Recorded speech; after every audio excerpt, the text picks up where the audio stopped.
Hi friends, ಈ ರೀತಿ ಫೋಟೋಸ್ಗಳನ್ನು one ಕ್ಲಿಕ್ನಲ್ಲಿ ಹೆಂಗೆ ಕ್ರಿಯೇಟ್ ಮಾಡೋದು ಅನ್ನೋದು ನಾ ತಿಳಿಸ್ಕೊಡ್ತೀನಿ. ಸಿಂಪಲ್ ಆಗಿ ನಿಮ್ಮ ಮೊಬೈಲಿನಲ್ಲಿ ನೀವು ಈ ರೀತಿ RX 100 ಯಮ ಬೈಕಿನ ಮ್ಯಾಗ ಕುಂತಿರುವ ರೀತಿ, ನಿಂತಿರುವ ರೀತಿ ಸ್ಟೈಲ್ ಆಗಿರುವಂಥ ಫೋಟೋಸ್ಗಳನ್ನು ಒನ್ ಕ್ಲಿಕ್ನಲ್ಲಿ ನಿಮ್ಮ ಮೊಬೈಲಿನಲ್ಲಿ ನೀವು ಕ್ರಿಯೇಟ್ ಮಾಡ್ಬೋದು. ಅದು ಹೇಗೆ ಅಂತೀರಾ, ನಾ ತಿಳಿಸ್ಕೊಡ್ತೀನಿ. ಈ ವಿಡಿಯೋನ ಸ್ಕಿಪ್ ಮಾಡಲಾರ್ದಂಗೆ ಕೊನೆವರೆಗೂ ನೋಡಿ. ಇಷ್ಟವಾದರೆ ತಪ್ಪದೆ ವಿಡಿಯೋಗೊಂದು ಲೈಕ್ ಕೊಟ್ಕೊಂಡು ಚಾನಲನ್ನು ಸಬ್ಸ್ಕ್ರೈಬ್ ಮಾಡ್ಕೊರಿ. ಬನ್ನಿ ಈ ರೀತಿ ಫೋಟೋಸ್ಗಳನ್ನು ಹೆಂಗೆ ಕ್ರಿಯೇಟ್ ಮಾಡೋದಪ್ಪ ಅಂತಂದರೆ, ಇದಕ್ಕೆ ನಾನು 4 ಪ್ರಾಂಪ್ಗಳನ್ನು ಕೊಟ್ಟಿರ್ತೀನಿ. 4 ಸ್ಟೈಲ್ ಆಗಿರುವಂಥ ಫೋಟೋಸ್ಗಳನ್ನು ಎಡಿಟ್ ಮಾಡ್ಬೋದು. ಸೊ ಇದನ್ನು ಗೂಗಲ್ ಜೆಮಿನಿನಲ್ಲಿ ಫೋಟೋನ ಎಡಿಟ್ ಮಾಡಬೇಕು. ನೀವು ಸಿಂಪಲ್ ಆಗಿ ಪ್ಲೇ ಸ್ಟೋರಿನಲ್ಲಿ ನೀವು ಗೂಗಲ್ ಜೆಮಿನಿ ಅಂತ ಸರ್ಚ್ ಮಾಡ್ಕೊಂಡು ನೀವು ಗೂಗಲ್ ಜೆಮಿನಿ ಆ್ಯಪನ್ನು ಸರ್ಚ್ ಮಾಡ್ಕೊಂಡು ಡೌನ್ಲೋಡ್ ಮಾಡ್ಕೊರಿ. ಸಿಂಪಲ್ ಆಗಿ ಈಗ ಗೂಗಲ್ ಜೆಮಿನಿ ಆ್ಯಪನ್ನು ನೀವು ಓಪನ್ ಮಾಡ್ಕೋಬೇಕಾಗತ್ತೆ. ನಾನು ಇದಕ್ಕೆ ಬೇಕಾಗಿರುವಂಥ ಪ್ರಾಂಪ್ಗಳನ್ನು ನನ್ನ ಟೆಲಿಗ್ರಾಮ್ ಚಾನಲ್ಗೆ ಹಾಕಿರ್ತೀನಿ. ಈಗ ಗೂಗಲ್ ಜೆಮಿನಿಗೆ ಬಂದುಬಿಟ್ಟು ಇಲ್ಲಿ ನಿಮ್ಗೆ ಬೇಕಾಗಿರುವಂಥ ಒಂದು ಫೋಟೋನ ಸೆಲೆಕ್ಟ್ ಮಾಡಬೇಕಾಗುತ್ತೆ. ನಾ ಸಿಂಪಲ್ ಆಗಿ ಒಂದು ಫೋಟೋನ ಸೆಲೆಕ್ಟ್ ಮಾಡ್ತೀನಿ. ಸೊ ಈ ರೀತಿ ಇರುವಂಥ ನನ್ನ ಒಂದು ಫೋಟೋನ ನಾನು ಸೆಲೆಕ್ಟ್ ಮಾಡ್ತೀನಿ. ಇದಕ್ಕೆ ನಾನು ಇಲ್ಲಿ ಕೆಳಗಡೆ ಪ್ರಾಂಪ್ಟ್ ಬೇಕಲ್ವಾ, ಈಗ ನಿಮಗೆ ನಾನು 4 ಪ್ರಾಂಪ್ಟ್ ಕೊಟ್ಟಿರ್ತೀನಿ ಅಂತ ಹೇಳಿದ್ದೀನಿ. ಸೊ ಈಗ 4 ಪ್ರಾಂಪ್ಟ್ ಎಲ್ಲಿದಾವೆ ಅಂತೇಳಿ ತೋರಿಸ್ತೀನಿ. ಫ್ರೆಂಡ್ಸ್, ಈಗ ಇಲ್ಲಿ ನಿಮಗೆ 4 ಪ್ರಾಂಪ್ಟ್ಸ್ಗಳು ಇರ್ತವೆ. ಇವು 4 ಪ್ರಾಂಪ್ಟ್ಸ್ಗಳನ್ನು ನನ್ನ ಟೆಲಿಗ್ರಾಮ್ ಚಾನಲ್ಗೆ ಹಾಕಿರ್ತೀನಿ. ಈಗ ಸಿಂಪಲ್ ಆಗಿ ನಾನು ಒಂದು ಪ್ರಾಂಪ್ಟ್ನ ಮಾತ್ರ ಕಾಪಿ ಮಾಡ್ಕೊಂಡು ಇಲ್ಲಿ ನಾನು ಪೇಸ್ಟ್ ಮಾಡ್ತೀನಿ. ಸ್ವಲ್ಪ ಲೋಡಿಂಗ್ ಆಗುತ್ತೆ. ಈಗ ನೀವು ಸೆಲೆಕ್ಟ್ ಮಾಡಿರಿ, ಈಗ ಕಳಿಸ್ರಿ. ಒಂದು ಸೆಕೆಂಡ್ ವೇಟ್ ಮಾಡಿರಿ, ನಿಮ್ಮ ಫೋಟೋ ರೆಡಿಯಾಗಿ ಬರುತ್ತೆ.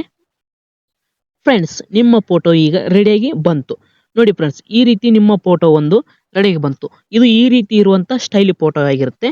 ಇದನ್ನು ನೀವು ಸೇವ್ ಮಾಡ್ಕೊರಿ. ಇಲ್ಲಿ ಸಿಂಪಲ್ ಆಗಿ ಸೇವ್ ಮಾಡ್ಕೊರಿ. ನೀವು ಬೇಕಾದರೆ ಇನ್ನೊಂದು ಫೋಟೋನ ಕಳಿಸ್ಬೋದು. ನಾನು ಒಟ್ಟು ನಿಮ್ಗೆ 4 ಪ್ರಾಂಪ್ಟ್ ಕೊಟ್ಟಿನಲ್ವ, ಈಗ ಇನ್ನೊಂದು ಫೋಟೋನ ಸೆಲೆಕ್ಟ್ ಮಾಡಿರಿ. Just minute. ಮತ್ತು ಈಗ ಇನ್ನೊಂದು ಫೋಟೋನ ಸೆಲೆಕ್ಟ್ ಮಾಡಿ, ಮತ್ತು ಈಗ 2ನೇ ಪ್ರಾಂಪ್ಟ್ನ ನೀವು ಇಲ್ಲಿ ಹಾಕಬೇಕಾಗತ್ತೆ. ನಾನು ಸಿಂಪಲ್ ಆಗಿ ನೋಡಿ ಇನ್ನೊಂದು ಫೋಟೋನ ಸೆಲೆಕ್ಟ್ ಮಾಡ್ತೀನಿ. ಸಿಂಪಲ್ ಆಗಿ ಈ ಫೋಟೋನ ಸೆಲೆಕ್ಟ್ ಮಾಡಿಬಿಟ್ಟು ಇಲ್ಲಿ 2ನೇ ಪ್ರಾಂಪ್ಟ್ನ ಕಾಪಿ ಮಾಡ್ಕೊಂಬಂದು ಹಾಕ್ತೀನಿ. ಫ್ರೆಂಡ್ಸ್, ಈಗ ನೋಡಿ 2ನೇ ಫೋಟೋಸ್ಗಳನ್ನು ಹೆಂಗೆ ಕ್ರಿಯೇಟ್ ಆಯಿತು ಅಂತೇಳಿ. ಸೊ 2ನೇ ಫೋಟೋ ಈ ರೀತಿ ಕ್ರಿಯೇಟ್ ಆಯಿತು.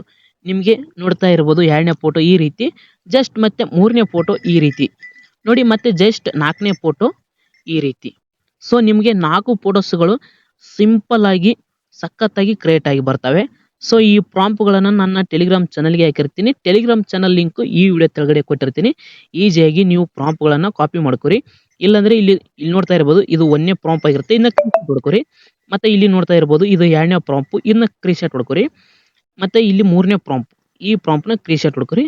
ನೋಡ್ತಾ ಇರ್ಬೋದು, ಇದು 4ನೇ ಪ್ರಾಂಪ್ಟ್, ಇದನ್ನು ನೀವು ಕ್ರೀಶಾಟ್ ಹೊಡ್ಕೊಂಡು ಕಾಪಿ ಮಾಡ್ಕೊರಿ. ಮತ್ತು ಈ ಫೋಟೋಸ್ಗಳನ್ನು ಸೇವ್ ಮಾಡ್ಕೊರಿ. ಒಂದೊಂದು ಈಸಿಯಾಗಿ ಸೇವ್ ಮಾಡ್ಕೊರಿ. ಓಕೆನಾ.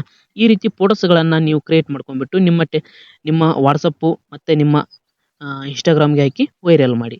ಓಕೆ ಫ್ರೆಂಡ್ಸ್, ಈ ವಿಡಿಯೋ ನಿಮಗೆ ಇಷ್ಟ ಆಯ್ತು ಅನ್ಕೊಂತೀನಿ. ಇಷ್ಟವಾದರೆ ತಪ್ಪದೆ ಲೈಕ್ ಮಾಡ್ಕೊಂಡು ನಮ್ಮ ಚಾನಲನ್ನು ಸಬ್ಸ್ಕ್ರೈಬ್ ಮಾಡ್ಕೊರಿ. ವಿಡಿಯೋ ಪೂರ್ತಿ ನೋಡೋದಕ್ಕೆ ಧನ್ಯವಾದ.